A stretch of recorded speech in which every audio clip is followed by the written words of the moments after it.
Hi, my name is Nesrin Hasan. I am a community organizer. I'm Palestinian, and I organize with the U.S. Palestinian Community Network.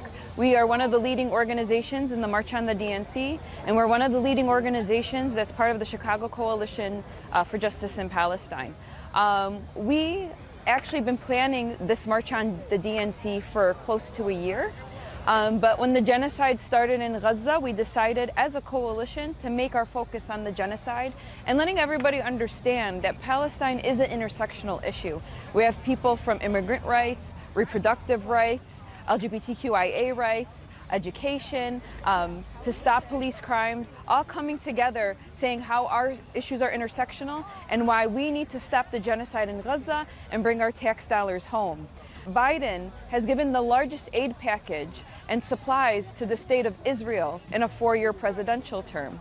Right now, his VP, Kamala Harris, is running for president. She is part of the same administration that is funding this genocide.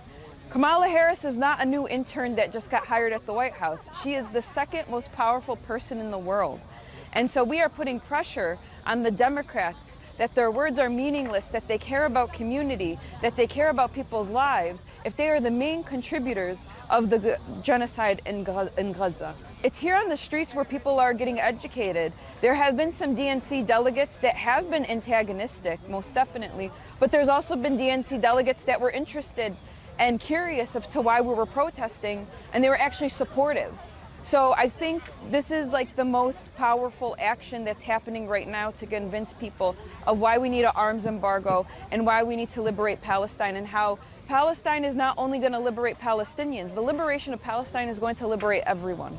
Thousands of innocent Palestine people blood on their hands. So until they stop all aid to Israel, stop all funding to cover up corruption done by CPD and elected officials, until they free all wrongfully convicted and tortured survivors, until they hold all corrupt cops and killers accountable.